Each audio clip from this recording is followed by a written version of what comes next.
célula diana, por así decirlo, ¿no?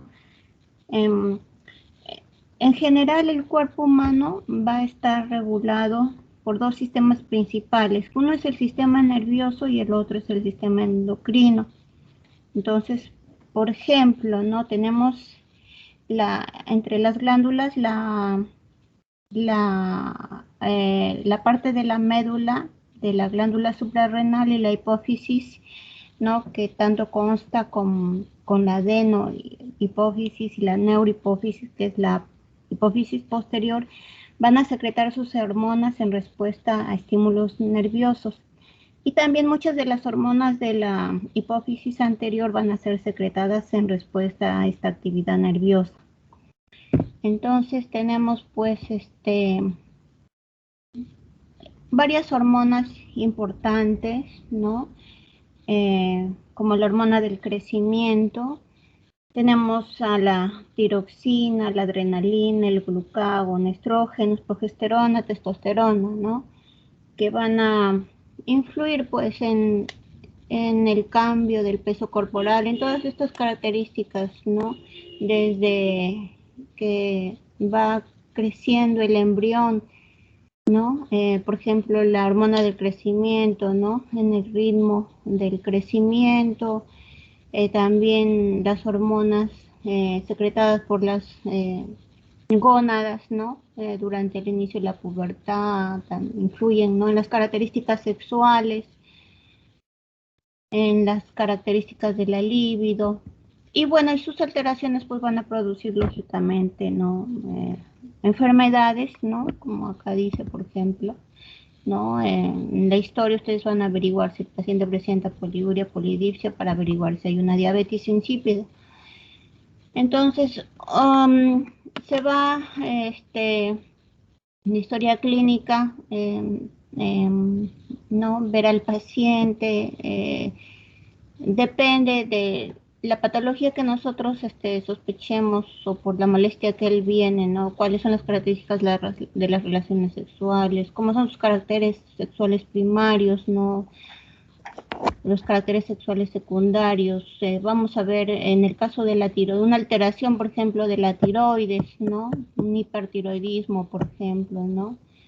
El paciente tiene una característica especial, puede haber alteraciones en la calidad del cabello, de las uñas, en alteraciones de la secreción de la melanina, melatonina, el estado de pigmentación de la piel, ¿no? En las hormonas de las glucocorticoides, ¿no? Que influyen tanto en la presión arterial y varias de ellas, tanto la tiroides, la hormona del crecimiento y también la hipófisis en lo que es la constitución física. Si hay una alteración, pues estos caracteres van a estar alterados. Como en los conversatorios les decía, siempre hay exámenes que se van a pedir, ¿no? Como un protocolo, y son el hemograma completo y el examen completo de orina. Entonces, en este caso, en las enfermedades endocrinas va a ser lo mismo. Pero además, como es una enfermedad de alguna glándula, vamos a pedir los exámenes especializados, que son de las hormonas, ¿no? Depende qué patología, por ejemplo, la tiroides, vamos a pedir un dosaje de la hormona T3, T4, de la tiroestimulante, ¿no? Ya exámenes especializados de laboratorio clínico. Entonces vamos a empezar con las enfermedades de la glándula tiroides. Acá están viendo, bueno, está muy pequeño, pero tiene una forma de mariposa. Es una glándula pequeña que pesa 10 a 20 gramos. Está debajo de la laringe y a ambos lados de la laringe por delante de la tráquea. Ahí ven que tiene dos lóbulos. La conexión entre estos dos lóbulos es una masa de tejido tiroideo que se llama istmo. Está muy vascularizada. Las dos hormonas principales que secreta pues son no, es la tiroxina, ambas tienen yodo, y la triyodotironina. Y también hay otra hormona que no contiene yodo que participa en el metabolismo del calcio, recuerdan la calcitonina. Bueno, esta glándula está compuesta por una gran cantidad de folículos tiroideos, que son como unos sacos esféricos, y tienen una cavidad en su interior donde se almacena un coloide, que en realidad es una gran proteína que es la tiroglobulina. En su interior va a tener aminoácidos tirosina iodados, ¿no? Por eso se llama la tiroxina y la triiodotironina. Y la pared de cada folículo tiroideo está formada por dos tipos de células. Vamos a tener las células epiteliales, que van a formar la pared folicular y está en contacto directo con la cavidad del folículo. Y bueno, son de forma cuboide y fabrican las hormonas T3. ¿Por qué? Porque tiene 3 átomos de yodo y la T4 porque tiene 4 átomos de yodo.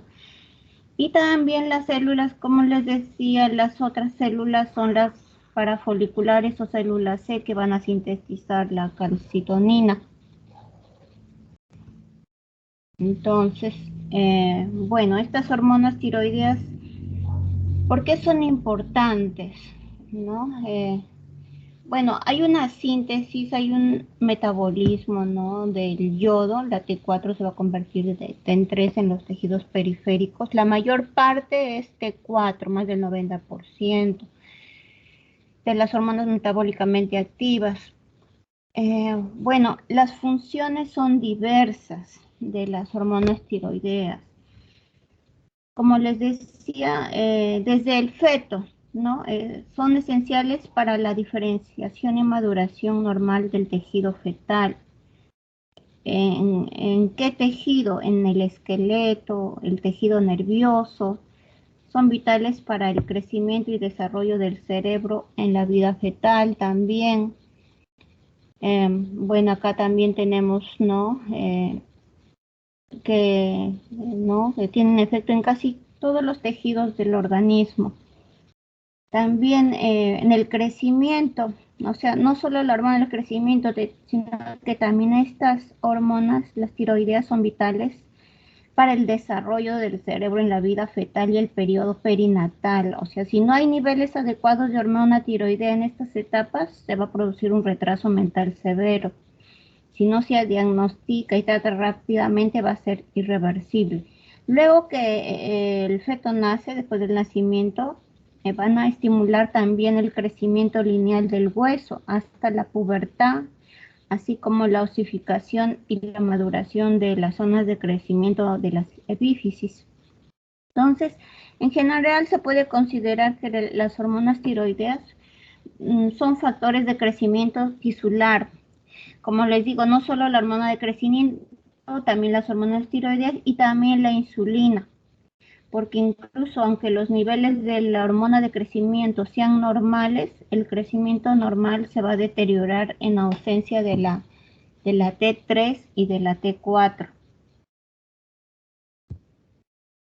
Entonces también tenemos ¿no? unas alteraciones de la tiroides que no solo se producen, ¿no? en la adultez, sino que también puede haber malformaciones congénitas, puede haber enfermedades metabólicas o síndromes de producción anormal de la hormona. También hay enfermedades infecciosas que van a afectar a esta glándula, ¿no? a la tiroides. También hay cánceres, hay tumores, felizmente la mayoría benignos. Hay enfermedades inmunológicas porque hay anticuerpos contra la tiroides, que son, por ejemplo, los anticuerpos que van a producir la enfermedad de Graves, ¿no? Porque van a estimular estas células, o al caso contrario la enfermedad de Hashimoto, la tiroiditis de Hashimoto, que van a destruir. Entonces tenemos, ¿no? también enfermedades inmunológicas. De las malformaciones congénitas, bueno, tenemos tiroides que no están ubicadas, ¿no? Como les dije, ¿no? Su ubicación, pues, no, que debe ser delante de la tráquea, ¿no? Debajo de la laringe, sino incluso en la lengua no hay ubicaciones ectópicas. Tenemos también quistes tiroglosos, fístula del conducto tirogloso o agenesia tiroidea. Bueno, el quiste y fístula del conducto tirogloso son alteraciones, ¿no?, en el desarrollo de la glándula tiroides, que se produce por la persistencia, pues, de este conducto tirogloso en la migración de la glándula tiroides, que en realidad debió desaparecer en la 10ª semana, pues, de gestación, ¿no? Pero se encuentra presente después del nacimiento. Entonces, por ejemplo, acá tenemos, ¿no?, una tiroides ectópica en la base de la lengua, ¿no? Ese es un ejemplo de una tiroides ectópica. Y tenemos síndromes clínicos, como en los conversatorios ya ustedes van practicando, ¿no?, de acuerdo a los síntomas, ¿no?, que presenta el paciente. Los síndromes podrían presentarse como un bocio nodular no tóxico. Podría haber un hipertiroidismo, ¿no?, por tirotoxicosis, ¿no?, un exceso de estas hormonas, o un hipotiroidismo, ¿no?, por una baja liberación de estas hormonas por la glándula.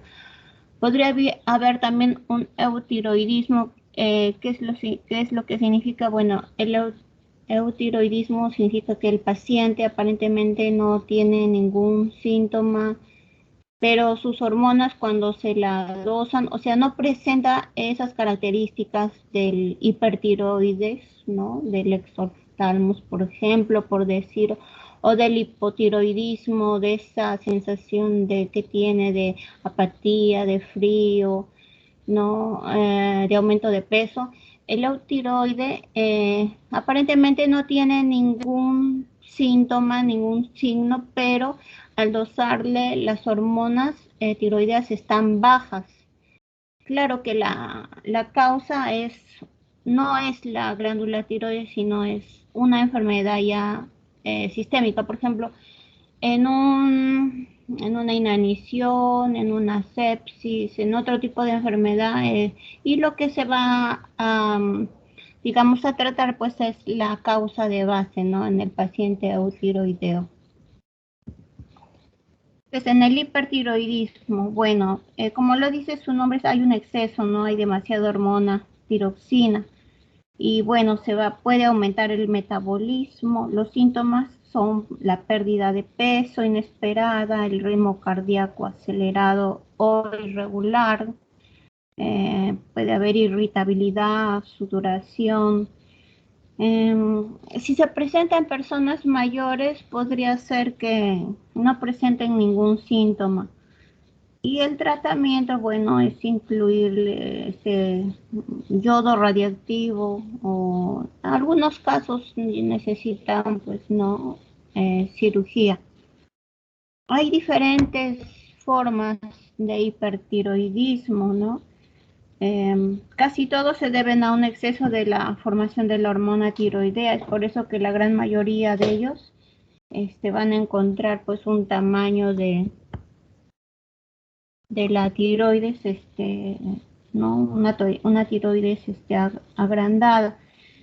Es decir, además, este agrandamiento de la tiroides es lo que se llama el bocio. El bocio. Y bueno, el bocio se aprecia como un aumento del volumen, ¿no? Ustedes van a poder palpar la región anterior del cuello. Los hipertiroidismos más frecuentes van a ser debido al bocio difuso, que puede ser la enfermedad de Graves, ¿no? Digamos, ¿no?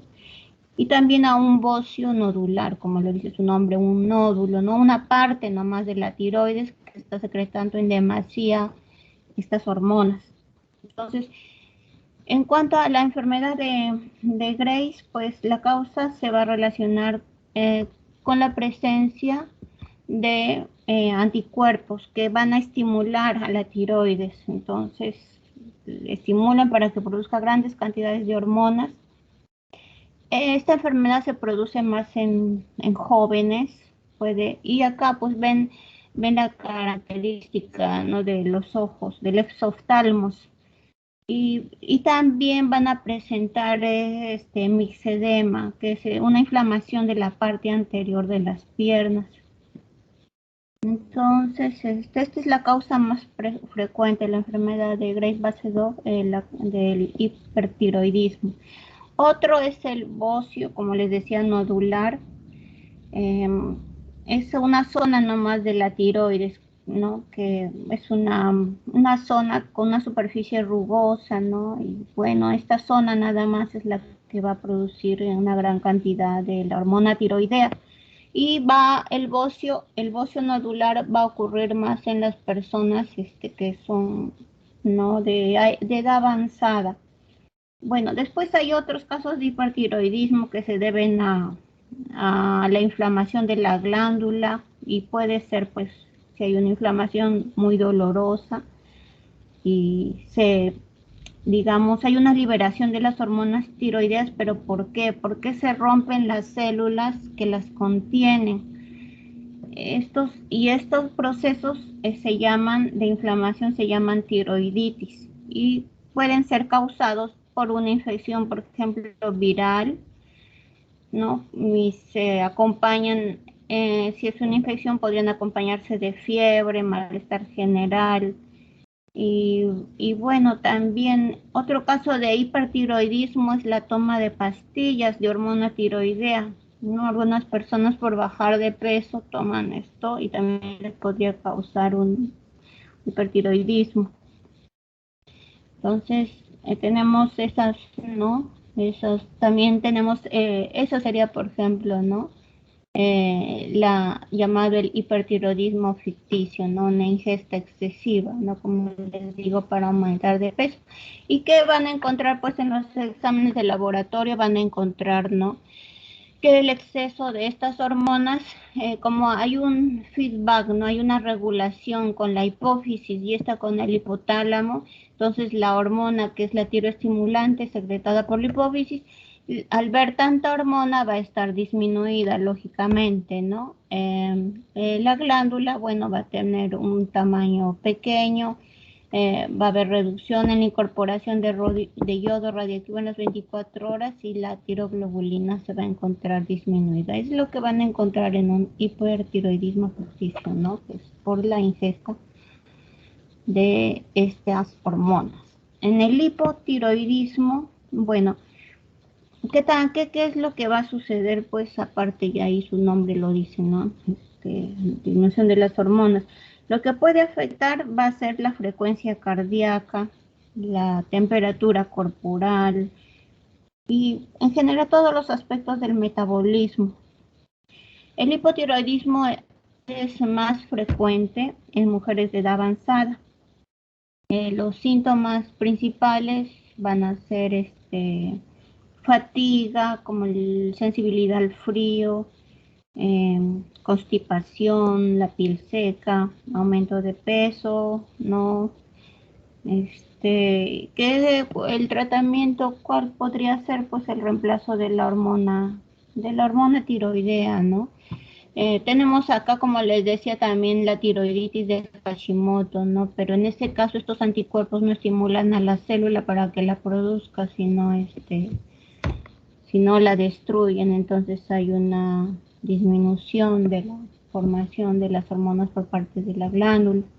Y bueno, acá el paciente es un varón, pero como les digo, más frecuente es en mujeres, ¿no? Y bueno, aumentan de peso, ¿no? Una piel seca, ¿no? Apáticos, ¿no? Más sueño de lo normal. Bueno, enfermedades inflamatorias. Enfermedades inflamatorias, la inflamación de la tiroides puede deberse a muchos factores. En un principio, bueno, se va a producir la liberación de hormonas que provocan la hiperactividad de la glándula, ¿no? En un principio, sería un hipertiroidismo. Con el tiempo, la inflamación va a bloquear la producción de la hormona tiroidea y va a resultar en una poca actividad de la glándula, que sería el hipotiroidismo. Es posible que no se presenten síntomas. Cuando sí los hay, pueden variar según la etapa de la inflamación. Como les digo, al inicio hay una liberación, pero con el tiempo se bloquea la producción de la secreción, ¿no? De la producción de las hormonas. Bueno, el tratamiento tiene lógicamente que ocuparse de la causa subyacente, ¿no? Para que se regule la función de la tiroides, pues, ¿no? Si es una sífilis, si es una infección, tratar la infección, pues, ¿no? Igualmente si es bacteriana, viral, ¿no? O pues tenemos, ¿no? En caso pues sea un tumor, igualmente tal vez necesite una cirugía, eh, um, tratar la causa subyacente. Entonces, en los tumores, por ejemplo, en las enfermedades tumorales, felizmente tenemos que el cáncer papilar, que es benigno, es el más frecuente, ocupa entre el 70 al 80% de todos estos tumores y es el de mejor pronóstico. Bueno, también tenemos otro tipo de cánceres, acá tenemos, por ejemplo, ¿no? Los papilares, atípicos, foliculares, adenomas, y entre los malignos también estos tipos y los anaplásicos o indiferenciados. También tenemos, aparte de estos, los linfomas de tiroides, que es una neoplasia bastante rara, por eso no está en la diapositiva. Bueno, y la tirotropina, pues la tiroestimulante.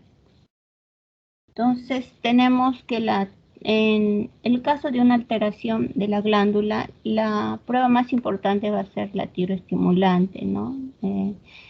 Estas son las cantidades más o menos que se van a medir en un paciente, por ejemplo, tiroideo, ¿no? De 0,44 microunidades internacionales por mililitro. En realidad, estos son valores referenciales. Miren, no es necesario que se aprendan valores, simplemente cuáles son las hormonas más importantes que se van a dosar, ¿no? Porque podría estar alterada, ¿no? La glándula. ¿Cuándo pueden sospechar clínicamente que es un hipertiroidismo, un hipotiroidismo? Y qué pruebas le van a indicar? No es necesario que se aprendan los números, porque ni siquiera nosotros tampoco nos acordamos.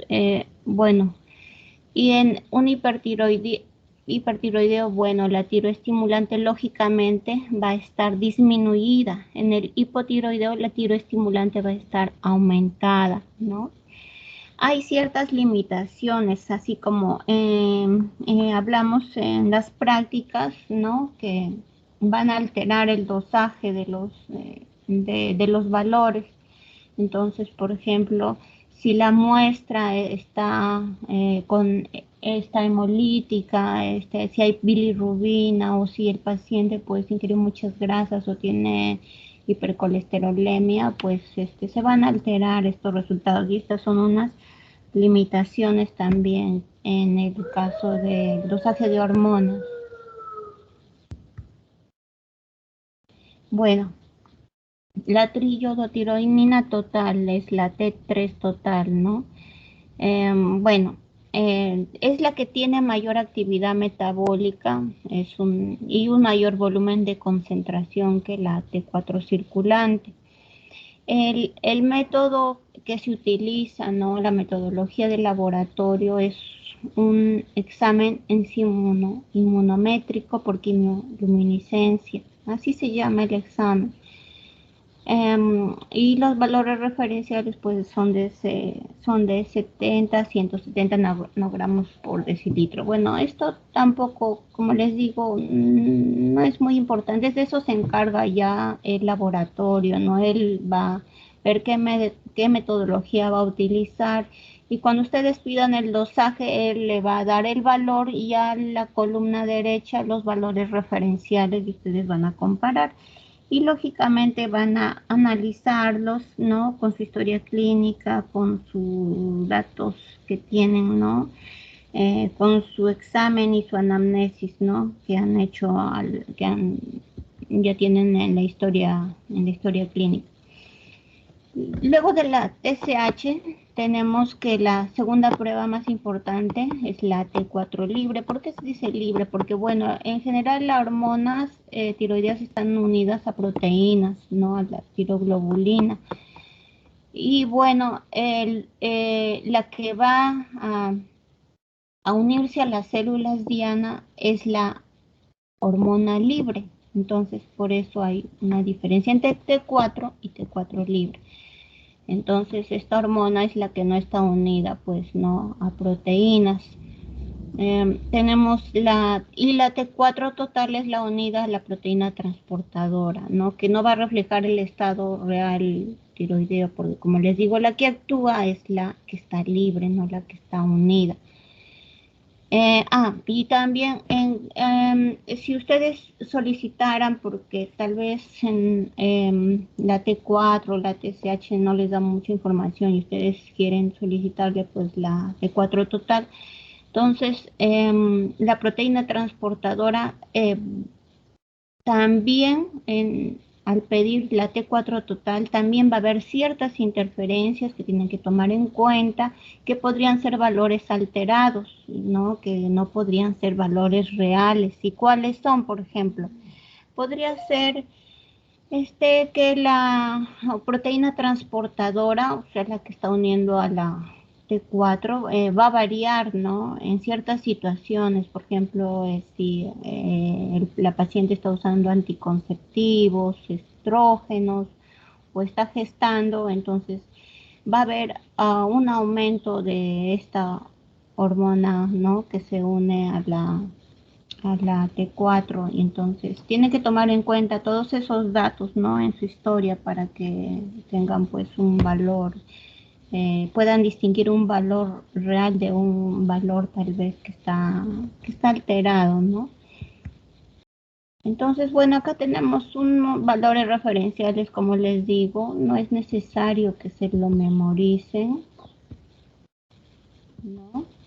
Eh, Estas hormonas, bueno, las tiroideas son liposolubles, van a poder atravesar la membrana plasmática de sus células diana, ya sea por difusión o por medio de algún transportador.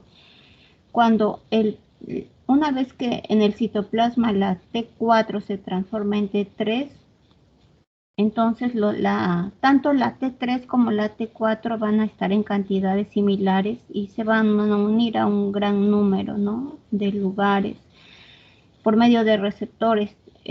¿Dónde es el lugar de acción de estas hormonas? Es en el núcleo de las células. Tanto T3 como T4 van a entrar al núcleo, ¿no? Por tanto, sus receptores están dentro del núcleo. Y al llegar pues no a sus células no donde van a hacer su efecto, el resultado va a ser un incremento de la actividad funcional de todo el organismo. Entonces el crecimiento, como les decía, es una de sus funciones, no solo en el feto sino en las personas jóvenes, porque a ustedes se les van a acercar pacientes jóvenes o adultos. El crecimiento de las personas jóvenes se acelera, los procesos mentales están estimulados y bueno, la mayor parte de las glándulas endocrinas está aumentada, ¿no? Por el efecto de estas hormonas. Entonces, bueno, a ver, paso a retroceder. Ya.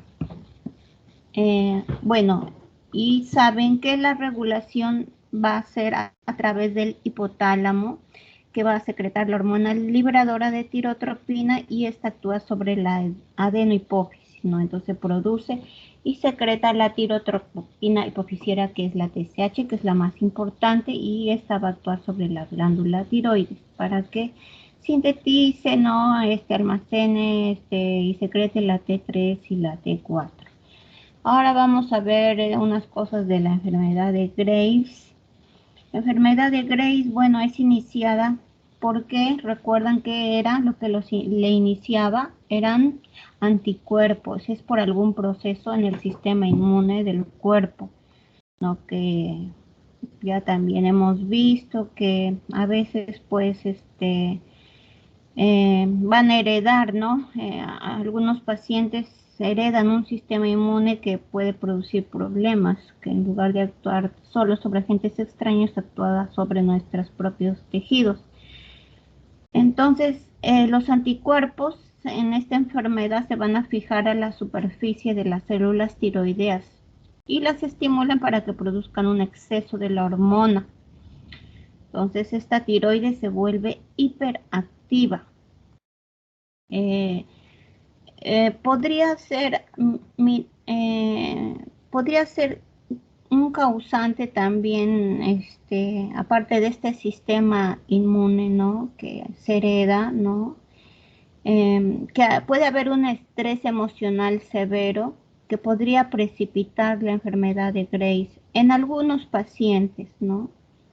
Como cuál, por ejemplo, como la muerte de un ser querido. El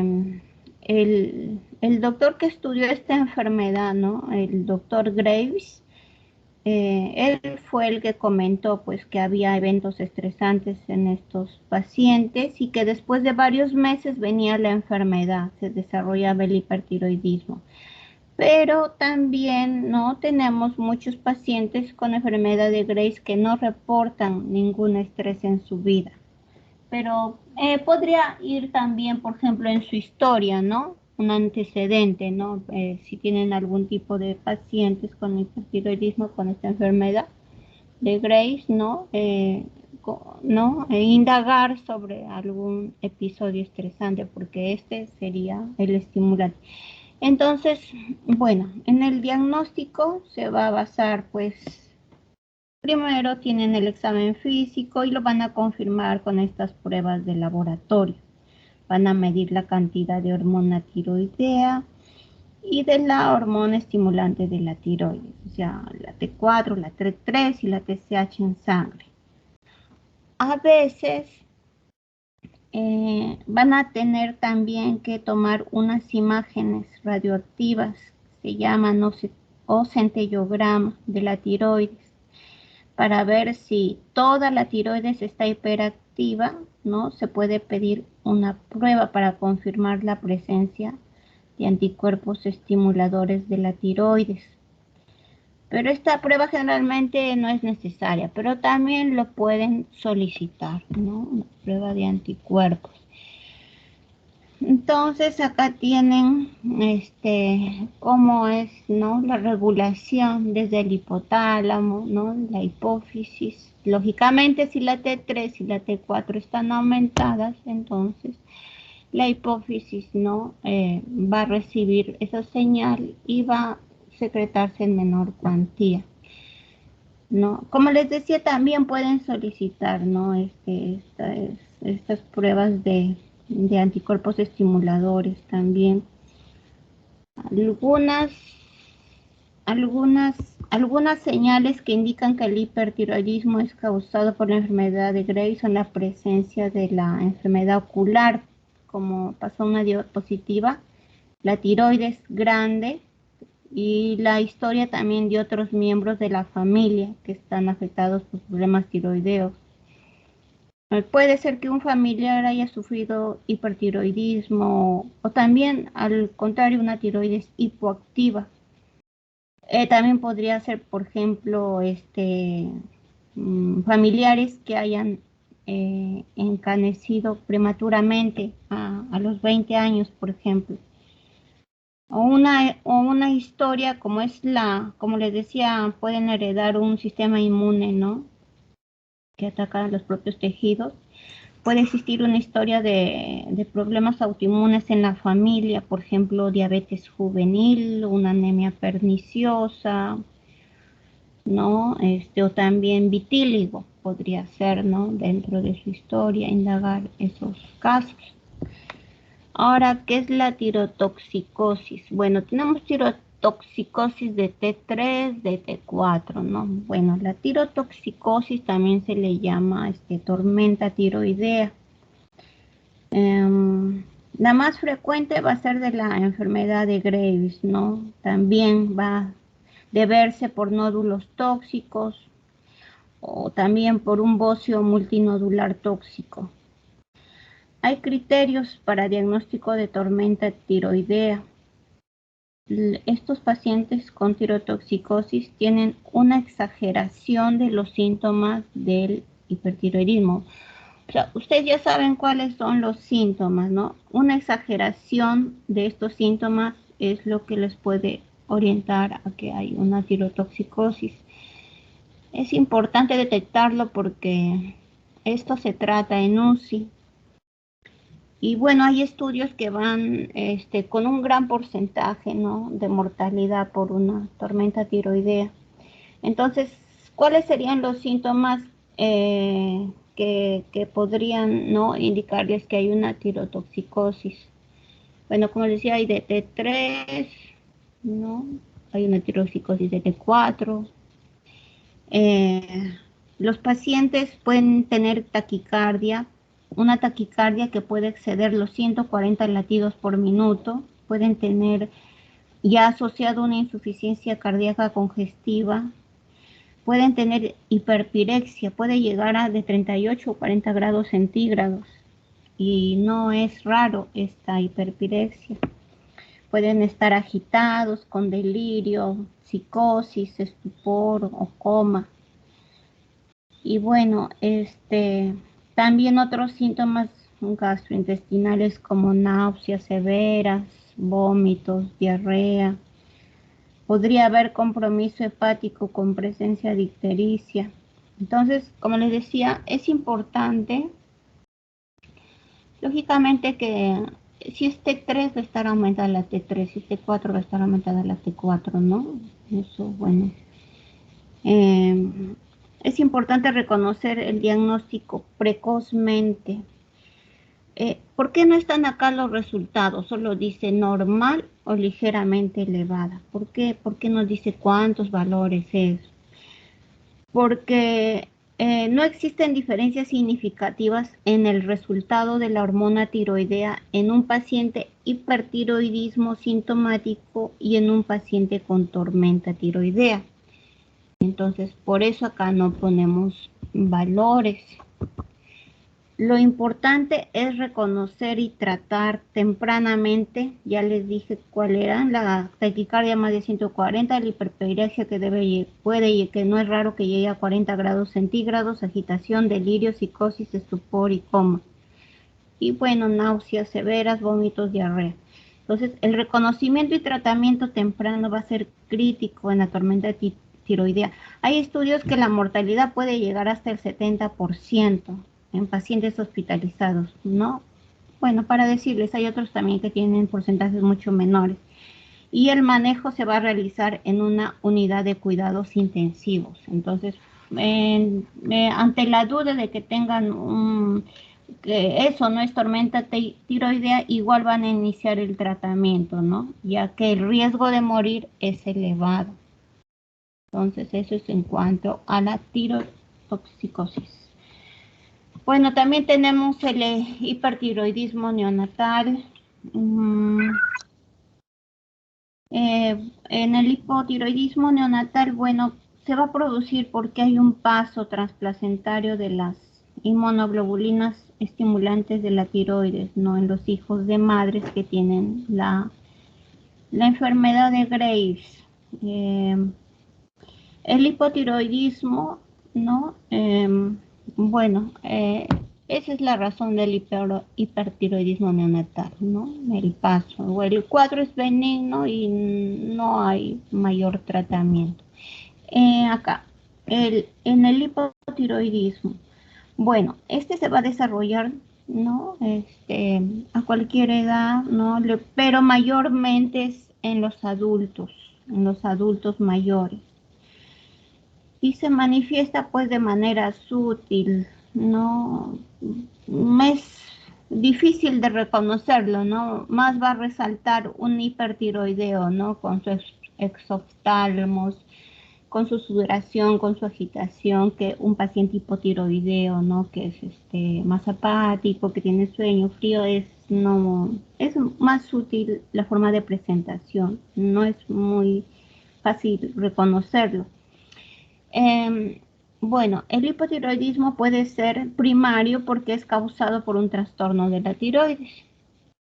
Entonces, en este caso, las hormonas tiroideas van a estar disminuidas o normales. Y si están disminuidas, pues la tiroestimulante va a estar aumentada, ¿no?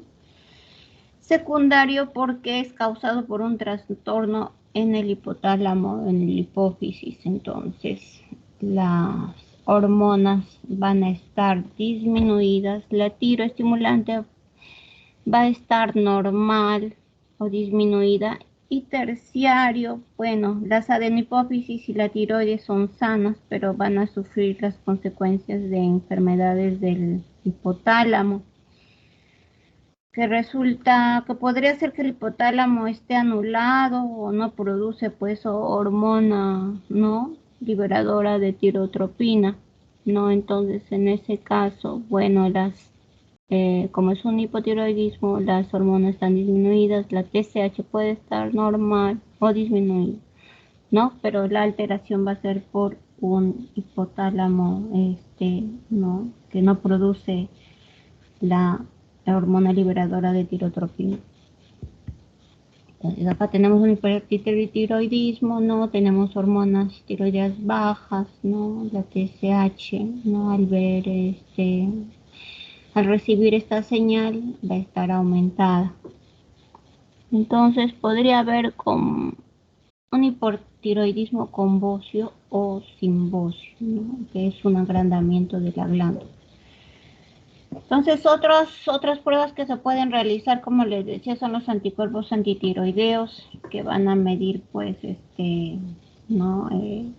Estas proteínas que pueden destruir el tejido tiroideo o hacer que las células produzcan hormonas tiroideas, que es el caso de la enfermedad de Graves-Basedow, y de las que destruyen el tejido son la tiroiditis de Hashimoto. Entonces, lógicamente, las que destruyen el tejido van a causar el hipotiroidismo, ¿no? Una tiroides con baja actividad. La tiroglobulina, bueno, se puede usar también para el seguimiento, ¿no? De un cáncer de tiroides. Bueno, y las totales, las hormonas tiroideas totales no se usan, sino la fracción libre. Las fracción libre son las que mayormente se usan, TSH, y las T3 y T4 libres. Podrían pedir pues las totales, ¿no? A menos que tengan alguna duda, ¿no? O requieran pues, ¿no? Más análisis para confirmar más su diagnóstico. O también, si es que no hay, pues, no es, el laboratorio no tiene el reactivo para dosar las hormonas libres. Entonces, bueno, ahora vamos a ver a la hipófisis. Entonces, la hipófisis, como les decía, consta de una parte anterior, que es la adenopófisis, y la de la hipófisis posterior o neurohipófisis. Entonces, la hipófisis anterior, la adenopófisis está muy vascularizada, tiene varios tipos de células, como ustedes acá ven, ¿no? Tenemos 7 hormonas principales. Las células somatotropas van a producir a la somatotropina. La somatotropina es la hormona del crecimiento, no es una célula acidófila, igual que la prolactina. Tenemos las células lactotropas que sintetizan la prolactina, ¿no? Es también una célula acidófila. Tenemos las células corticotropas, cortico de corteza, que sintetiza la hormona estimulante de la corteza suprarrenal o corticotropina, que es la ACTH. Son células cromófobas. ¿Qué otra célula corticotropa tenemos? Tenemos la célula, que acá no está, la hormona estimulante de los alfa-melanocitos. Y otras hormonas también corticotropas son las beta-endorfina y las beta-lipotropina. Tenemos las células tirotropas, ¿no? Que producen la TSH, que está la hormona tiroide estimulante, que es una célula basófila.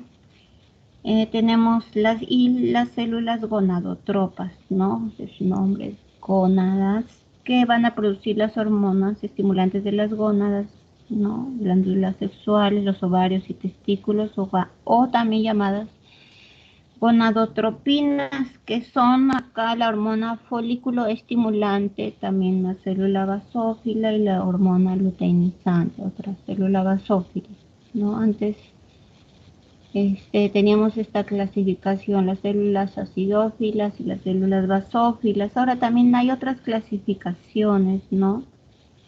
Pero en general, estas son las hormonas. No es necesario que se aprendan cuál es la acidófila, la basófila, la cromófoba.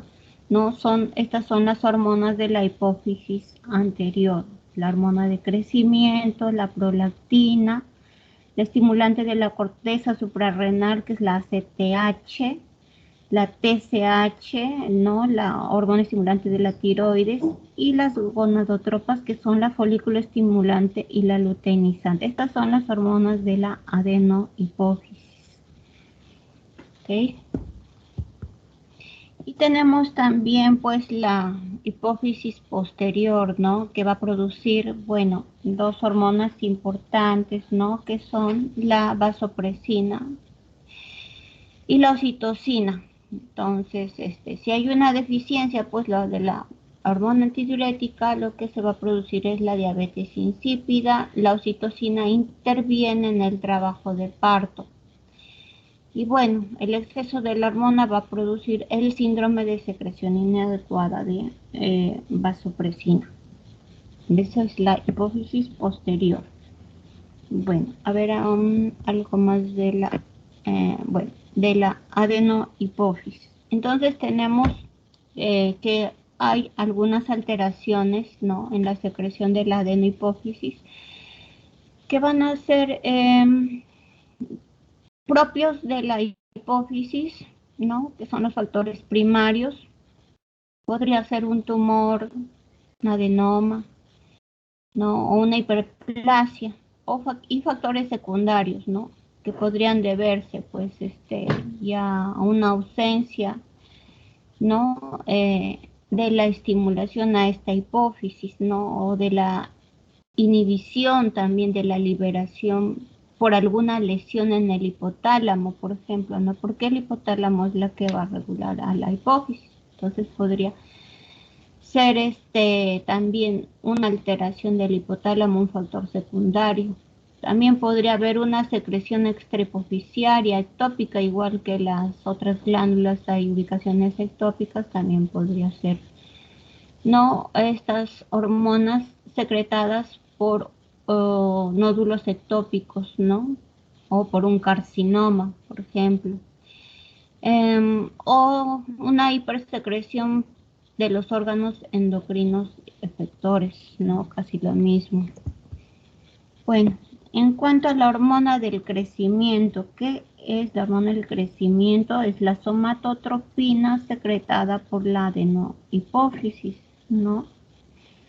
Entonces, esta hormona de crecimiento, a diferencia de las otras hormonas adenohipofisiarias, no funciona a través de una glándula diana, sino que va a actuar en casi todos los tejidos del organismo. Es la hormona más abundante que se secreta por la adenohipófisis, ¿no? Es una pequeña molécula proteica de cadena única que va a provocar el crecimiento de todos los tejidos, ¿no? Entonces acá pues si hay un trastorno en esta secreción de la hormona, vamos a tener, ¿no? El enanismo, ¿no?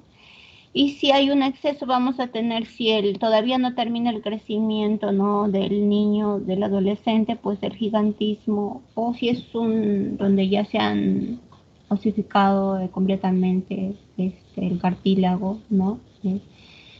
Va a producirse una acromegalia. A ver. Entonces, bueno, el crecimiento en sí va a ser un proceso que se va a controlar por numerosos compuestos, ¿no?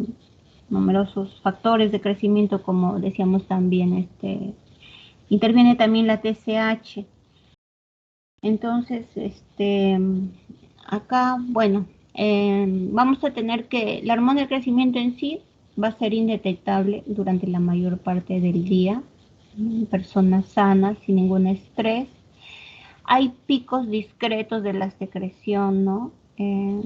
Y no se debe evaluar incrementos aislados. Por lo menos se deben realizar 2 dosajes de la hormona y tenemos que tener en cuenta el pico, ¿no? Los picos, ¿no? Los cenits de esta hormona. A ver, acá tenemos la... Entonces, a ver, algo para que puedan, ¿no? Para que puedan entender. Em, la concentración de esta hormona está influida por numerosas variables fisiológicas. Cuando se toma una muestra se debe cumplir unos requisitos apropiados, ¿no? Acá está bien claro que la secreción de la hormona de crecimiento es pulsátil, o sea, ¿no? La frecuencia y la amplitud de los picos van a ser variables y van a seguir un ritmo circadiano, con una mayor secreción en la fase del sueño profundo. Por eso los niños deben dormir temprano, ¿no? A las 8 o 9 de la noche, que es ahora se secreta la hormona y puedan crecer adecuadamente. Por lo tanto, una determinación aislada acá no tiene, va a tener un valor muy limitado para el diagnóstico de la deficiencia de la hormona de crecimiento. Esta hormona va a ser secretada en su máximo en la pubertad y va a ir disminuyendo, ¿no? Hasta llegar a la edad adulta. El estrés va a aumentar la secreción de gonadotropina. Entonces, en niños de corta edad, la ansiedad de ver una aguja, ¿no? De ver sangre o del dolor que van a sentir, va a causar un aumento de secreción.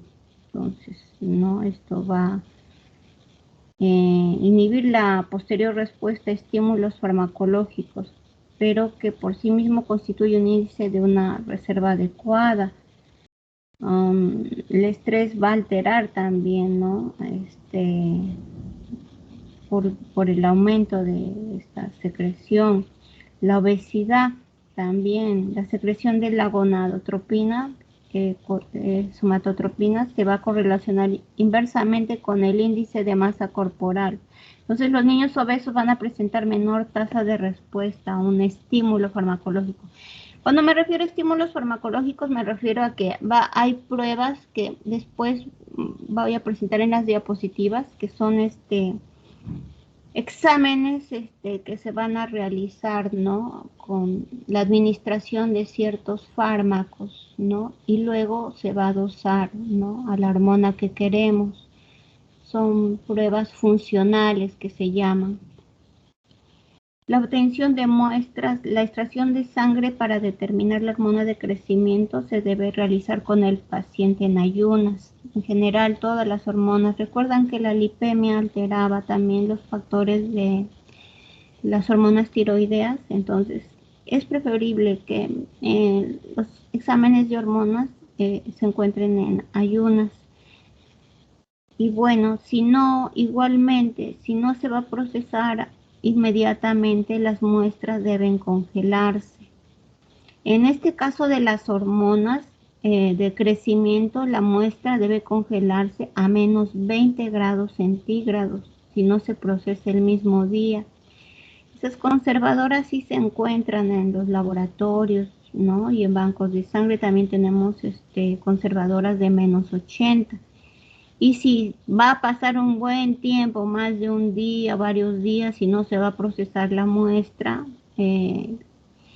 claro, esta muestra de sangre se va a centrifugar y lo que se va a utilizar es el suero o el plasma, o sea, la parte del glóbulo rojo no, eso no, sino el suero o el plasma. Eso es lo que se va a congelar si no se va a procesar. A menos 20 grados si no se procesa el mismo día o a menos 80 si va a ser durante varios días o tiempos prolongados. Entonces acá también se va a alterar debido a una lipidemia, una bilirrubinemia o si hay una hemólisis, ¿no? En la toma al tomar la muestra para analizar la hormona de crecimiento. Entonces, la acromegalia se va a producir en los adultos, ¿no? La hormona de crecimiento sérico va a tener un valor pues referencial de mayor, ¿no? El valor referencial es de 750 nanogramos, ¿no? Por mililitro. Entonces se van a hacer unas pruebas funcionales, que es por ejemplo el test de tolerancia de la glucosa. En este test de tolerancia se va a ver una curva anormal en meseta debido a la hiperglicemia. Debido a que esta hiperglicemia no disminuye, la concentración alta de la hormona de crecimiento, ¿no? Es la causa, pues, que esta hiperglicemia se mantenga como una meseta, que normalmente debería, al hacer un test de tolerancia de glucosa, ustedes no van tomando en los tiempos 30, 60, 90 minutos y esta glucosa tiene un pico que luego disminuye en los pacientes normales. Pero en el caso pues de una acromegalia, ¿no? De una secreción mayor de hormona de crecimiento en la adultez, esta curva no desciende. También hay otras alteraciones, ¿no? De electrolitos, por ejemplo, el fósforo sanguíneo va a estar incrementado, ¿no? La calcemia podría estar elevada y va a haber una hipercalciuria constante. Entonces, se va a producir, como les decía, pues las personas ya tienen una talla definida, ¿no? Más o menos alrededor de la tercera o quinta década puede presentarse la acromegalia y un poco porcentaje de casos, ¿no? Alrededor del 12% también estos pacientes tienen una diabetes mellitus. También podría haber un incremento de la adenocorticotropina, ¿no? Y presentar una hiperpigmentación. El gigantismo, bueno, va a ser en caso de que el niño todavía no terminó adolescente, no terminó de crecer. Entonces, esta alteración de la secreción, ¿no? De la hormona de crecimiento va a aparecer pues a una edad más temprana y por consiguiente va a tener una talla exagerada, ¿no? Pero va a continuar con sus caracteres sexuales infantiles. Va a ser alto, nada más. Puede acompañarse de unas complicaciones, ¿no? Como infecciones, también convulsiones, síndrome de mala absorción, tuberculosis. En el laboratorio, las características que van a presentar, ¿no? Tanto el test de tolerancia como la hormona, el dosaje de la hormona gonadotropina va a ser similar. En cuanto a una hiposecreción de la adenohipófisis, pues no. Si no hay suficiente cantidad de hormona de crecimiento en la niñez, ¿no? O en la infancia, se va a producir pues una talla baja, ¿no? Aparte de las características del enanismo. Podría deberse a una causa desconocida idiopática, ¿no? O un craneofaringioma, ¿no? Lógicamente, como esta adenohipófisis pues secreta varias hormonas, hay déficit también de las otras hormonas, ¿no? Tanto de la tiroestimulante, de la adenocorticotropina o de ambas. Se presenta tanto en varones como en mujeres, la edad ósea va a estar retardada y también podría haber pues una hipoglicemia, ¿no? Menor de 50 miligramos por mililitro, siendo lo normal de 70 a 100. Entonces, en el enanismo se le puede aplicar pues la prueba de insulina, ¿no? Que va a provocar un incremento de la hormona de crecimiento en un niño normal. Pero en el niño que no tiene pues una secreción adecuada pues de hormona del crecimiento, la prueba de insulina, al administrarle la insulina, pues en el niño que tiene esta alteración de secreción de esta hormona, no va a haber incremento, pero si ustedes le administran y sospechan por una talla baja, pero puede ser una talla baja heredada, ¿no? Familiar, no una falla de la adenopófisis o de la secreción de la hormona de crecimiento. Simplemente que el niño ha heredado pues una talla, ¿no? Baja por, genéticamente. Entonces en él sí van a encontrar pues, ¿no? Un incremento de su hormona de crecimiento al administrar la insulina. Es un niño que no tiene una alteración pues ¿no? De la secreción de la somatotropina. En cambio, en el enanismo sí, no va a haber incremento de esta hormona. También hay otra prueba que se usa arginina. Se le administra arginina, una sobrecarga con arginina. Entonces, igualmente que en el enanismo, el niño normal sí va a haber pues una secreción aumentada de la somatotropina, pero en el enanismo no. Tenemos la prueba del glucagón. Estas pruebas son las funcionales que les decía. En la prueba del glucagón también le administran glucagón y va a elevar la concentración basal de la somatotropina. El enanismo podría, ¿no? Elevarse a diferencia de la insulina y de la arginina, pero con una muy baja concentración a diferencia del niño normal que sí se va a elevar, ¿no? En un mayor incremento de la somatotropina. Bueno, ahora la prolactina. Bueno, esta hormona, su nombre, pues ahí lo ven, ¿no? Inicio y mantenimiento de la lactancia. Va a crear las condiciones previas, ¿no? Para el cuidado, ¿no? De los recién nacidos, ¿no? Con el fin de mantener la especie.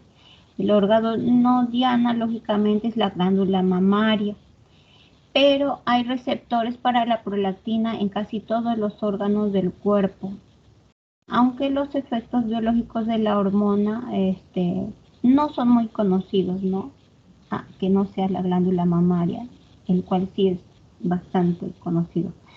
Durante el embarazo, la prolactina, los estrógenos, la progesterona van a promover el desarrollo del tejido de la glándula, ¿ya? No solo para la secreción, ¿no? De leche, sino también del tejido de la mama. Tras el parto, la prolactina junto con el cortisol y la insulina van a ser necesarias para sintetizar y secretar la leche. La prolactina es la principal hormona responsable de la producción de leche o lo que se llama lactogénesis. Para preparar la lactancia, la secreción de prolactina va a aumentar constantemente durante el embarazo, lo que se debe probablemente a las elevadas cifras de estrógenos en el embarazo que van a estimular, ¿no? La transcripción del gen de la prolactina.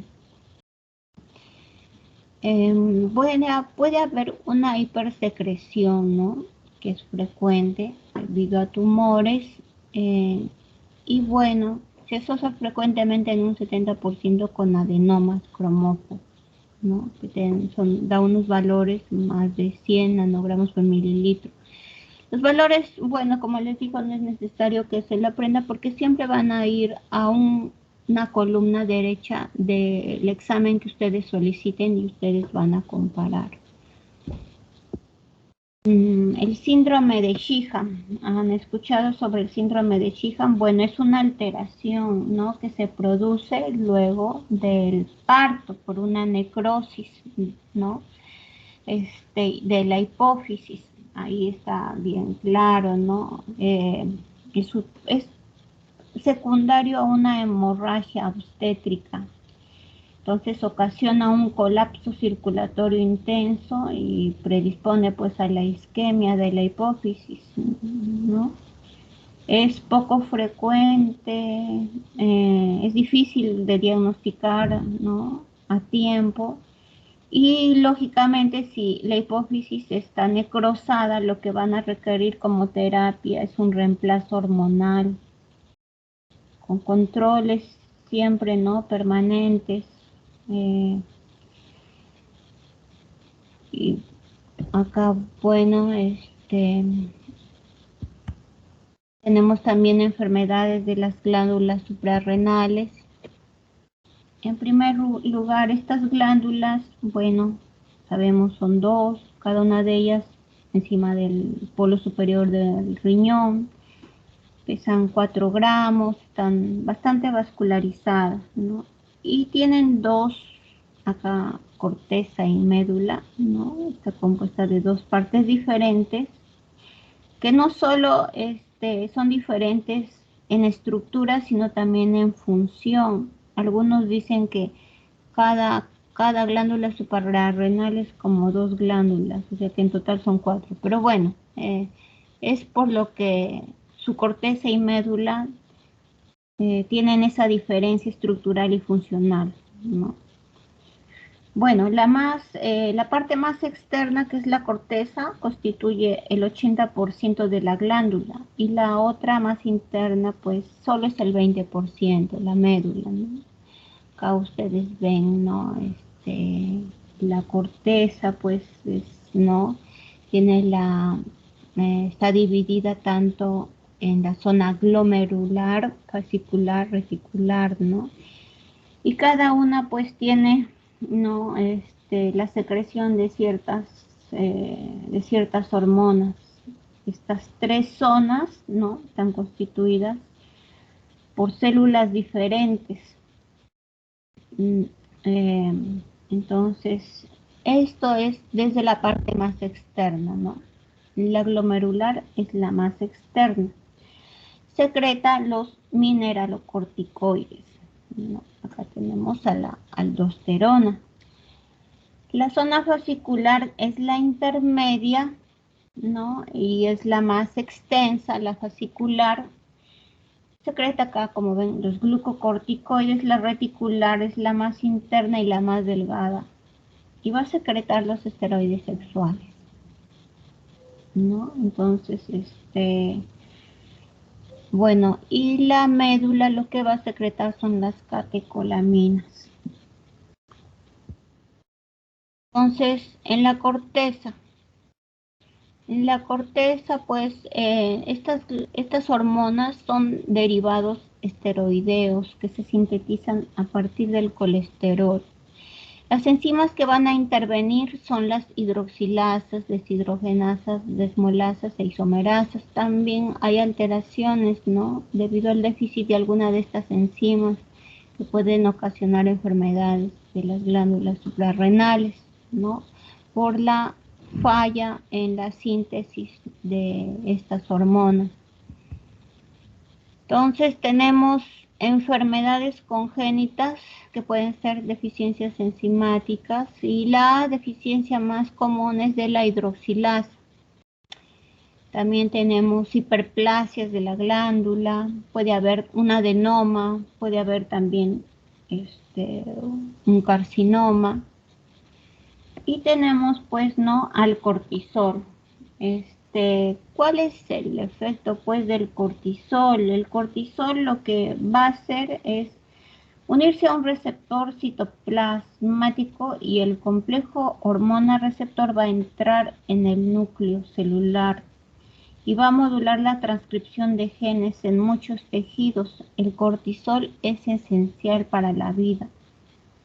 El 95% de las actividades glucocorticoides suprarrenales se va a deber al cortisol, o llamado también hidrocortisona, ¿no? Acuérdense del medicamento hidrocortisona, ¿no?, o cortisol también se llama. En menor proporción van a intervenir los otros glucocorticoides. Junto con los otros glucocorticoides va a realizar numerosas acciones en todo el organismo. Desempeña un papel fundamental, ¿no?, en respuesta tanto al estrés, ya sea físico o emocional. Es un antiinflamatorio porque evita los efectos dañinos de la reacción inflamatoria al disminuir la actividad de las células que van a participar en las reacciones inflamatorias. Por eso se aplica hidrocortisona a las reacciones alérgicas, acuérdense. Entonces, reduce el número de mastocitos, es lo que hace el cortisol, y por lo tanto, si reduce el número de mastocitos, va también la liberación de histamina también, ¿no? Lógicamente va a estar reducida, y las otras sustancias vasoactivas. Entonces, la permeabilidad capilar va a ser menor, porque en una reacción inflamatoria esto aumenta, y recuerdan, y la permeabilidad también, por eso se producen los sabones, bueno, el edema, ya. Entonces, por lo mismo, en caso de alergia, va a modificar la respuesta inflamatoria provocada por la reacción antígeno-anticuerpo y se va a hacer menos intensa, todo gracias al cortisol. Entonces, este es un inmunosupresor, va a disminuir el número de linfocitos T y B circulantes con una menor producción de anticuerpos. También actúa sobre el sistema nervioso central, produce euforia y otros cambios de humor. También aumenta el tono vascular, porque podría ser que potencia los efectos de las catecolaminas de la médula y hacia los vasos sanguíneos más sensibles a los vasoconstrictores, y contribuye pues a elevar acá la presión arterial. Entonces tenemos un ritmo circadiano del cortisol, así como de la hormona de crecimiento. Entonces tenemos un aumento a las 9 de la mañana, ¿no? Un pico que va descendiendo hasta a las 6 de la tarde. Entonces este es el ritmo circadiano del cortisol. Depende de la luz solar, ¿no? Como les decía, responde al estrés, pues, ¿no? Ya sea físico o emocional, ¿no? Entonces, el estrés pues puede ser tan variado, dice acá, como por ejemplo un divorcio o tomar café después de las 3 de la tarde, como un accidente pues de una fractura, ¿no? El cuerpo lo que va a hacer en estos casos va a producir cortisol. Entonces, eh, una hiperfunción adrenocortical, pues, ¿no? Lo que nos va a producir es un aumento de la secreción hormonal, un hiperadrenalismo, que puede ser la hipersecreción de una o más hormonas, de las que hemos visto, ¿no? De las córticos suprarrenales, ¿no? Una hiperfunción córtico suprarrenal. Una de ellas, una de estas enfermedades, puede ser el síndrome de Cushing, otro puede ser el hiperaldosteronismo, otro puede ser el síndrome suprarrenogenital. Entonces tenemos un ejemplo de hiperaldosteronismo, es el síndrome de Cushing. Es causado por la exposición prolongada, en este caso, al exceso de cortisol, y la expresión variable clínica nos obliga a usar bastante, a diferentes pruebas analíticas, y no solo de laboratorio, sino también de imagen. Claro, en forma escalonada, ¿no? Decir, pues, primero examinar al paciente, luego el protocolo, ir descartando, pedir las pruebas de laboratorio, si no es suficiente, las pruebas de imágenes. La finalidad, lógicamente, es aplicar el tratamiento eficaz, ¿no? Bueno, hay cuadros que son más agresivos, ¿no? Puede haber, por ejemplo, como vimos, una secreción ectópica de la corticotropina. Podría haber también alguna causa iatrogénica. En la primera fase de cribado, que las pruebas que vamos a usar, ¿no?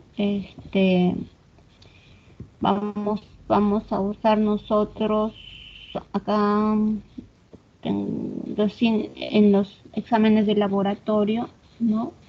Podríamos pedir, por ejemplo, cortisol urinario, es la primera fase, ¿no? Son pruebas que son sensibles, pero poco específicas. Entonces, también se puede pedir la supresión tras dosis baja nocturna de dexametasona, que es otra prueba funcional. También se puede pedir el cortisol salival nocturno, ¿no? A ver, eso está por acá. Mi laboratorio, sí, ya sí está por ahí. Entonces, tenemos estos exámenes, ¿no? También el dosaje del 17 hidroxicorticoesteroide, ¿no? Que va a estar en valores aumentados, tanto cortisol, ¿no? Cortisol matutino, ¿no? También los cetoesteroides también urinarios aumentados, el cortisol libre urinario aumentado. Tenemos las pruebas funcionales también, en este caso, adrenocorticales.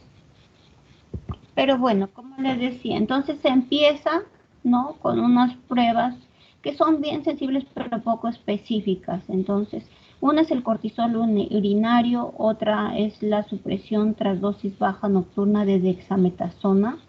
También podemos usar el cortisol salival nocturno, ¿no? Entonces, en la fase de confirmación ya nos vamos a enfrentar para diferenciar de un pseudo Cushing, ¿no? Mediante repetición de algunas pruebas, ¿no? Que he mencionado. Y también se puede hacer otras pruebas como la corticoliberina, que es combinada con dexamethasona. Entonces, mientras la valoración, ¿no? de adenocorticotropina no presenta dificultades en el diagnóstico, ¿no? Si el origen es hipofisiario o si es un origen del Cushing ectópico de la enfermedad, entonces, bueno, podemos seguir con las pruebas del laboratorio, si no vamos a requerir pues otros procedimientos invasivos, ¿no? Como un cateterismo, por ejemplo, ¿no? De senos petrosos inferiores, ¿no? Vamos a tener que realizar otro tipo de exámenes, no solo, como les decía, los de imágenes. Entonces,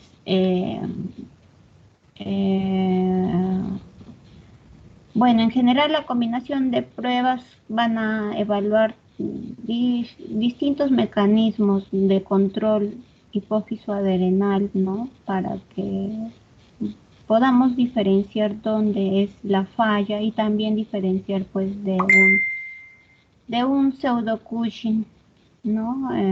Con el fin pues de dar un adecuado tratamiento, ¿no? Primero un buen diagnóstico y luego un adecuado tratamiento.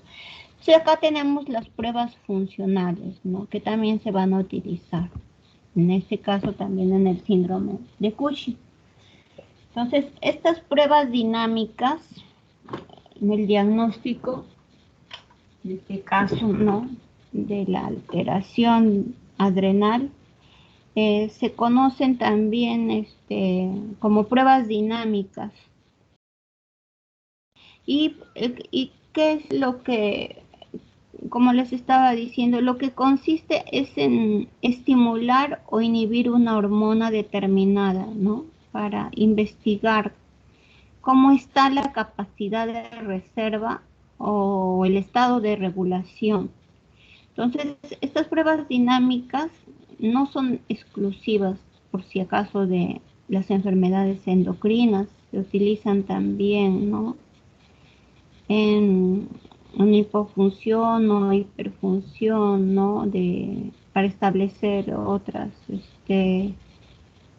otro tipo de exámenes en otras patologías, tanto en sangre como en orina.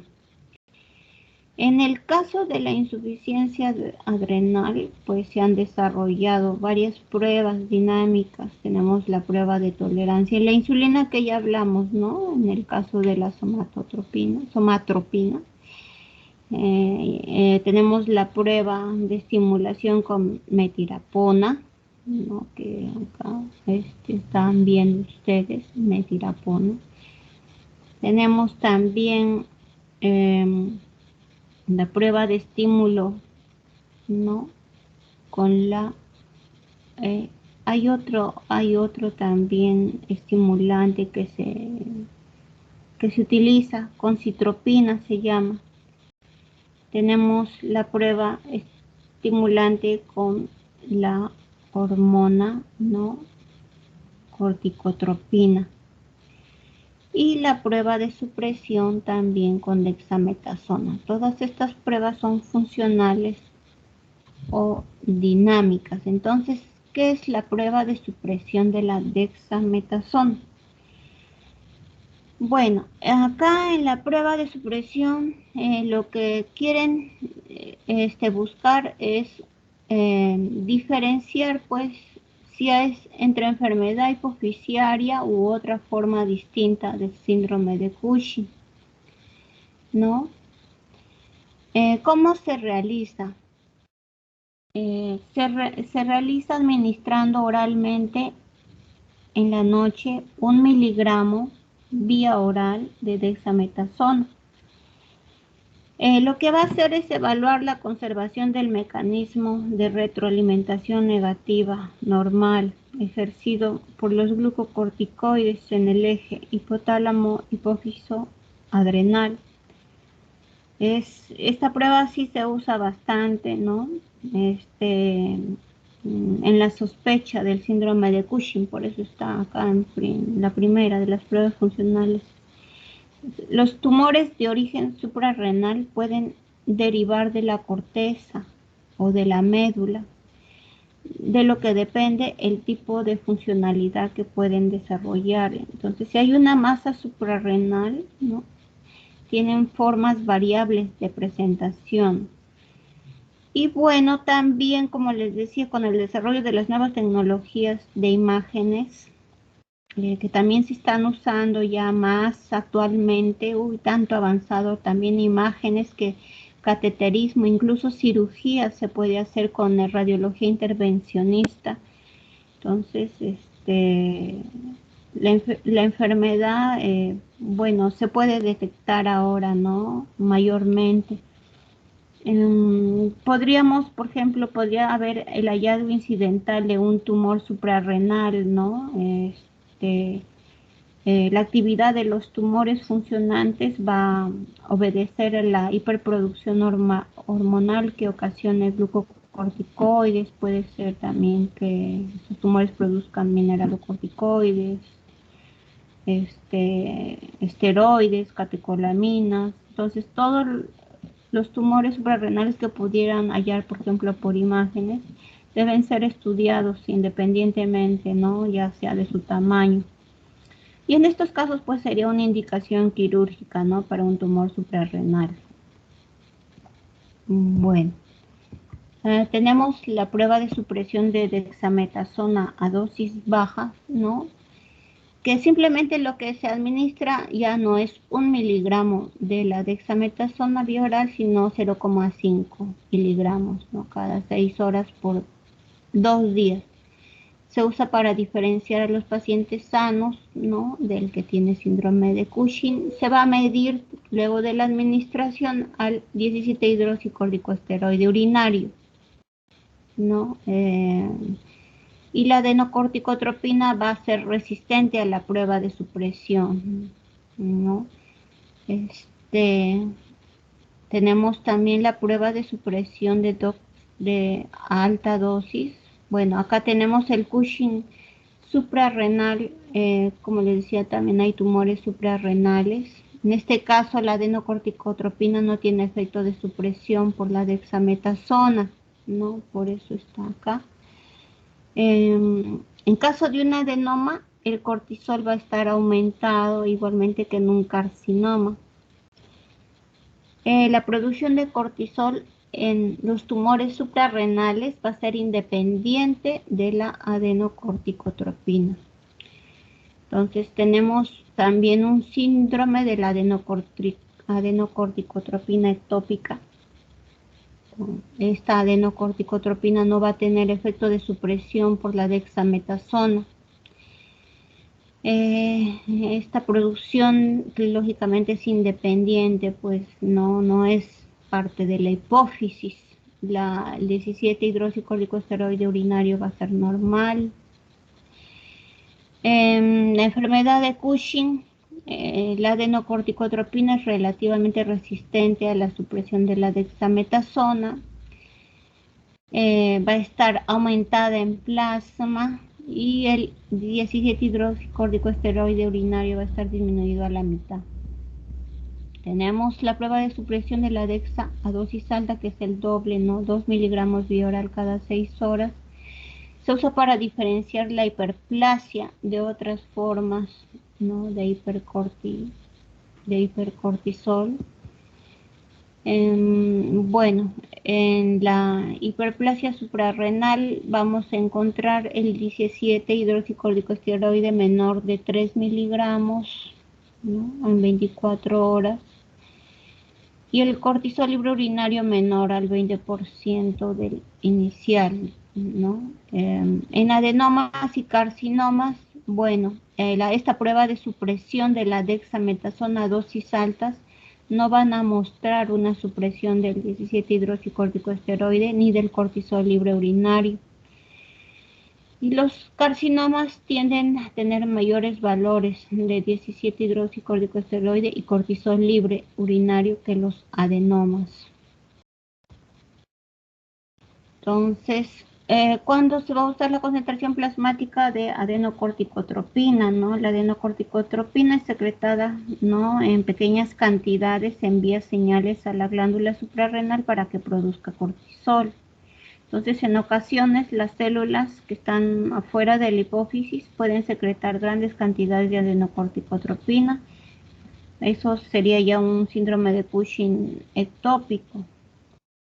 Bueno, los valores de referencia van acá más o menos hasta 57, más o menos. No es necesario que aprendan, como les digo, los valores, 57 picogramos por mililitro, ¿no? Hay pacientes hospitalizados que sufren estrés de una enfermedad no endocrina y pueden llegar hasta 600 picogramos por mililitro.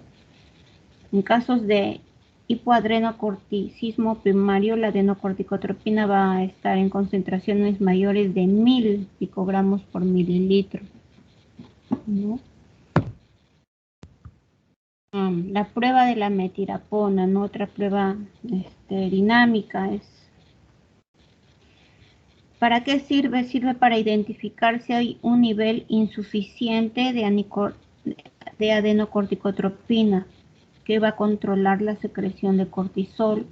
También puede utilizarse para la ayuda de diagnóstico de un tipo específico de síndrome de Cushing. Para eso se utiliza, ¿no?, esta prueba. Entonces, tenemos que en caso de una enfermedad de Cushing hipófiso que es dependiente, ¿no?, de esta glándula, el 11-desoxicortisol va a estar aumentado en plasma. Si es un tumor de suprarrenales, ¿no?, y síndrome de adenocorticotropina ectópico, bueno, no vamos a tener pues el 11-desoxicortisol, no se va a detectar. Tenemos también la prueba de estimulación con adenocorticotropina. Esta se va a usar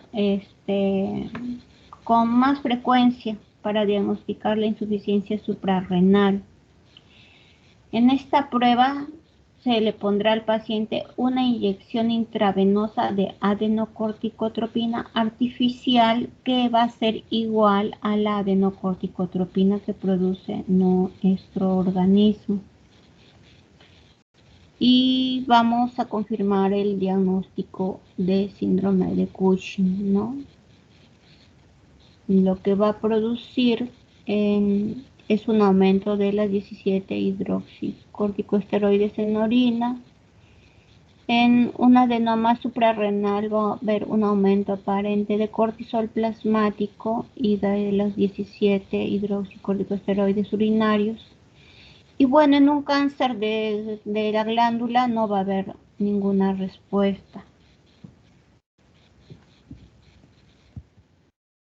En la hipofunción renal, bueno, la hipofunción renal es una insuficiencia de la glándula, ¿no? Está la enfermedad de Addison, ¿no? Y bueno, hay otros hallazgos también, ¿no? En los electrolitos va hiponatremia, ¿no? Menor a 130 miliequivalentes por litro. Hay hiperpotasemia mayor a 5 miliequivalentes por litro. Hay aumento de nitrógeno ureico. Esta enfermedad también tiene el nombre de insuficiencia córtico suprarrenal crónica. No produce pues suficiente hormona. No produce la cantidad adecuada de cortisol y tampoco, a veces tampoco de la aldosterona. Y cuando el cuerpo esté bajo estrés, ¿no? Por ejemplo, combatiendo alguna infección, esta deficiencia que va a haber en la enfermedad de Addison y por lo tanto de cortisol puede ocasionar una crisis addisoniana mortal que se caracteriza por una baja presión arterial. Los síntomas no van a ser específicos, pero les puede orientar pues que hay fatiga, hay náuseas, la piel se va oscureciendo, hay mareos al ponerse de pie, ¿no? Porque estas hormonas pues también intervienen, ¿no? En el control de la presión arterial. Entonces tenemos la prueba de corticotropina. ¿Para qué sirve esta prueba? Es un análisis que mide la eficiencia con la cual las glándulas suprarrenales van a responder a la hormona corticotropina, la ACTH. Es bueno ya sabemos, ¿no? Esta ACTH estimula pues la glándula suprarrenal, ¿no? Para que secrete el cortisol. Entonces es para diagnosticar diferencialmente entre un Cushing que es hipofisiario, ¿no? Una secreción ectópica de adenocorticotropina, ¿no? En la cual no va a haber respuesta, o un tumor de suprarrenal hiperfuncional en el que tampoco va a haber respuesta. También tenemos las enfermedades de las gónadas. Entonces, en las gónadas, bueno, el hipogonadismo hipogonadotrópico. El hipogonadismo es una afección de los testículos o los ovarios. ¿Qué va a hacer? Van a producir poca o ninguna hormona sexual. Entonces es una forma, ¿no? Que se debe a un problema con la hipófisis o el hipotálamo. A ver, acá tenemos algunas causas, sí, ¿no? Entonces, debido a que hay falta de hormonas, ¿no? Que estimulan ovarios o testículos, estas hormonas a quienes incluyen, ya les, ¿no? No está acá, pero estas hormonas incluyen a la folículo estimulante y a la hormona luteinizante. Entonces, normalmente el hipotálamo en el cerebro va a segregar, ¿no? La gonadotropina y esta hormona estimula la hipófisis para que segregue la folícula estimulante y la luteinizante. Entonces estas hormonas le ordenan a los ovarios femeninos y a los testículos para que secreten hormonas que llevan al desarrollo sexual normal en la pubertad, a los ciclos menstruales, a los niveles de estrógeno y de fertilidad normal en la mujer y la producción de testosterona y esperma normal en hombres adultos. Entonces, cuando cambia esta cadena, ¿no? De liberación hormonal, hay una falta de hormonas sexuales. Esto va a impedir la maduración sexual normal en los niños. Y en los adultos el funcionamiento normal de los testículos y de los ovarios. Acá hay las causas, pueden ser el daño a la hipófisis, ¿no? Puede ser al hipotálamo, por una cirugía, una lesión, un tumor, una infección, por radiaciones, anomalías genéticas, puede ser por altas dosis o usos prolongados de opioides o medicamentos esteroides como los glucocorticoides. Un alto nivel de prolactina, ¿no? También puede ser una causa. Un estrés intenso también podría ser. Problemas también nutricionales de extremos, tanto aumento como disminución de peso de forma muy aguda, no muy rápida. Enfermedades de largo plazo como una inflamación o una infección crónica. También puede llevar a esto consumo de ciertas drogas como la heroína, drogas ilícitas, ¿no? Heroína o consumo o abuso de medicamentos opioides, ¿no? También ciertas afecciones como sobrecarga de hierro. También, ¿y qué es el síndrome de Kallmann que están viendo acá? Pues es una forma hereditaria, ¿no? De hipogonadismo hipogonadotrópico. En algunas personas que padecen esta afección también tienen anosmia, que es la pérdida del sentido del olfato, ¿no? Entonces, pues se va a encontrar, ¿no? Esta hormona, ¿no? La hormona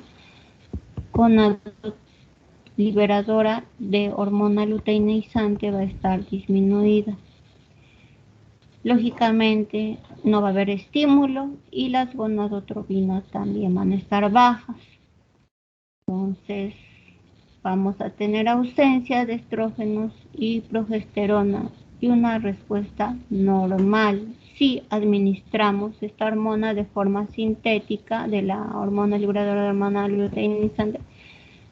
Sí tendríamos pues una respuesta normal a la administración, ¿no? Si es adquirida, se va a encontrar la hormona liberadora de la luteinizante disminuida.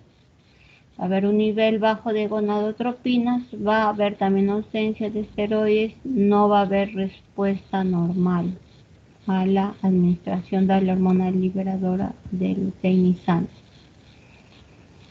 Entonces, acá tenemos una lista, ¿no? De las anormalidades de las gonadotrofinas, ¿no? Que puede ser insuficiencia primaria o insuficiencias gonadotróficas funcionales. En las primarias pues tenemos tumores hipofisiarios, lesiones, ¿no? Infarto de la hipófisis. En las gonadotróficas funcionales, una secundaria deficiencia de hormona liberadora de luteinizante. También, como les dije, no, sino que está en lista la hiperprolactinemia, también un trastorno tiroideo, exceso de andrógenos, anormalidades del sistema de retroalimentación, una hemorragia uterina disfuncional, el síndrome ovárico, ¿no? Bueno, el síndrome de ovarios es la más común de las endocrinopatías en las mujeres, ¿no? Y las afecta principalmente en la edad reproductiva. Su etiología es desconocida, se cree que es multifactorial. Las manifestaciones que se presentan son alteraciones menstruales, infertilidad, hirsutismo, acné, obesidad, resistencia a la insulina. Para su diagnóstico tienen que excluir otras patologías que causen trastornos del ciclo menstrual y exceso de andrógenos y cumplir con al menos 2 de los siguientes criterios: que haya oligomenorrea o amenorrea, hiperandrogenismo clínico y o bioquímico y ovarios poliquísticos por ecografía. Entonces, el tratamiento, bueno, es es enfocado, ¿no?, a regular la trastorno menstrual si la paciente pues desea concebir, ¿no? En la insuficiencia ovárica primaria, ¿qué pasa? Pasa que los ovarios no liberan ovocitos en forma regular, entonces no producen un nivel suficiente de hormona sexual. A pesar de las altas concentraciones de gonadotropinas circulantes, en especial de la hormona folículo estimulante en mujeres que tengan menos de 40 años. El diagnóstico se va a realizar por determinación de los niveles de la folículo estimulante y del estradiol. Y bueno, el tratamiento es la terapia, ¿no?, combinada, estrógeno y progesterona. Entonces, las causas, ¿no?, tenemos diversas.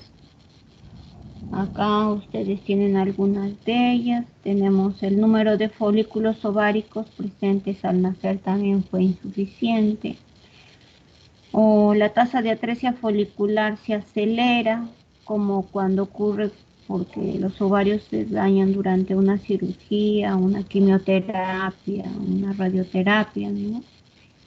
¿No? Y hay casos de menopausia precoz. Los folículos son disfuncionales también, como ocurre en la disfunción ovárica autoinmune. Los trastornos genéticos, ¿no? Acá están los trastornos pues genéticos que causan insuficiencia ovárica, son el síndrome de Turner, el síndrome del X frágil causada por una premutación en el gen, ¿no?, en uno de los genes.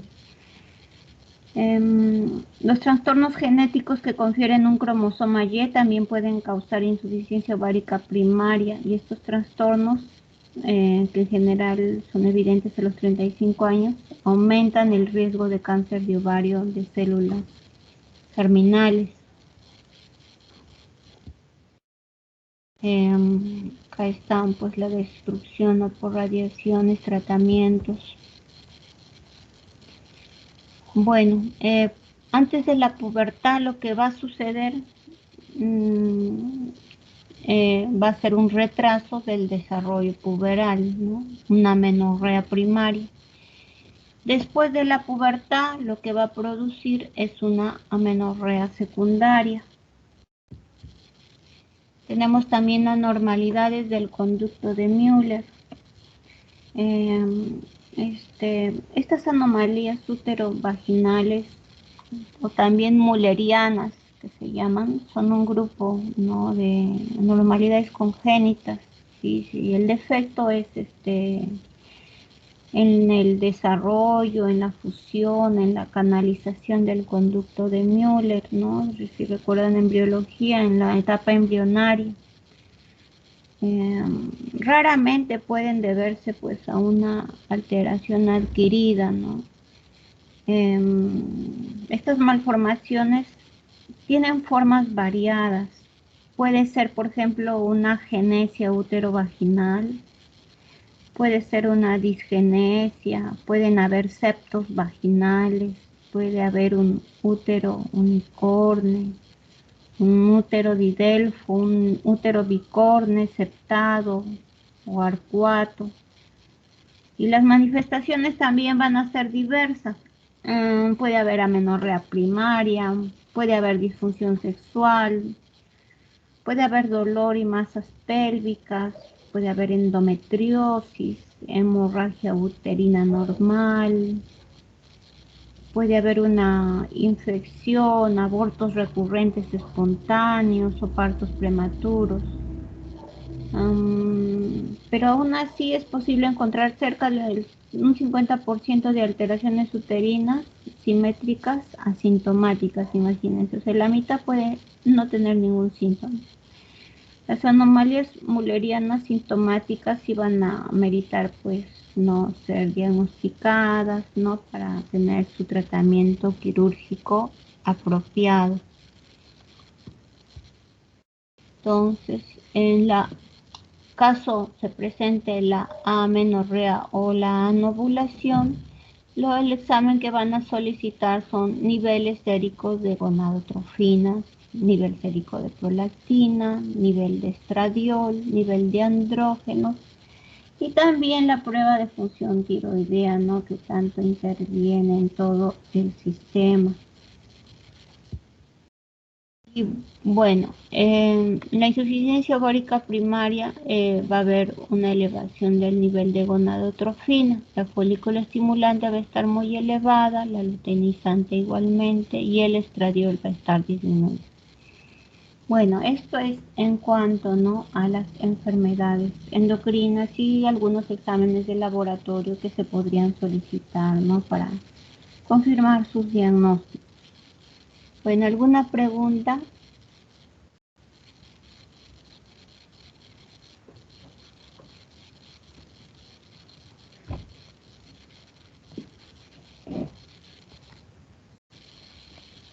Voy a descargar la lista.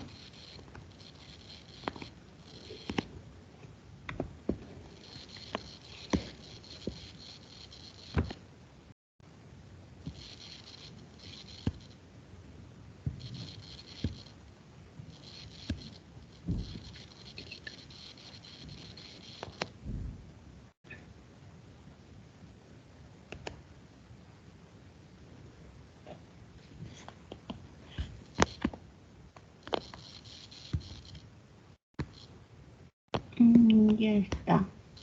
¿Alguna pregunta o algo que quieran consultar, agregar, aportar?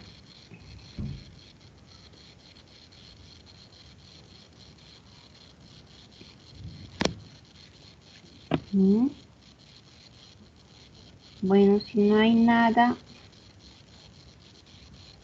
chicos, nos vemos el viernes con el grupo. Tengo clase con grupo, ¿no? Conversatorio. ¿Les ha llegado el conversatorio 6? ¿Alguien está por ahí? ¿Sí? Sí, doctora. ¿Me lo pueden pasar, por favor? Sí. Y el grupo que le toca también, por favor, me escribe si es que puede la delegada por el horario. Si es que podemos hacerlo en la mañana, por favor.